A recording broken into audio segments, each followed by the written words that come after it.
প্রিয় দেশবাসী, দেখতে পাচ্ছেন মিজান ভাই অনেকটা ক্লান্ত হয়ে গেছেন, এই জন্য ওষুধ খেয়ে নিচ্ছেন। মানুষের চাপে, কাস্টমারের চাপে উনি এখন ওষুধ খাবেন। এটা কিসের ওষুধ? অনেক অসুস্থ, ক্লান্ত, টায়ার্ড হয়ে গেছেন আজকে প্রচুর মানুষের প্রশ্নের জবাব দিতে দিতে। এই যে দেখতে পাচ্ছেন আপনি কত অ্যান্সার দিবেন মিজান ভাইয়েরা।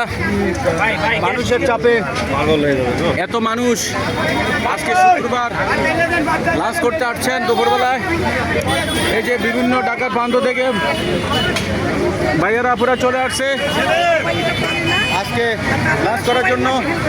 আর আমরা যারা সাধারণ জনগণ আছি তারাও যে হেল্প করি, উনি আগে যাবে বা ওনার যে উনি যে পরিবেশে আছে বা ওনার যে আর্থিক যদি সবাই যদি হেল্প করা হয় তা উনি উন্নত হবে, উনি ভালো থাকবে, ওনার একটা বাড়িঘর হবে, ওনার আশা পূর্ণ হবে, বাচ্চারা নিয়ে যদি বাচ্চাদের লেখাপড়া শিখাতে পারে, ভবিষ্যতে উজ্জ্বল হয়। ওই ব্যবস্থাপনা যদি সবাই করেন বা সাধারণ জনগণে করেন তাহলে উনি ভালো শিখে। আচ্ছা, এখানে তো আপনারা খাবারের জন্য আসেন নাই, আসলে ভালোবাসার টানে আসছেন।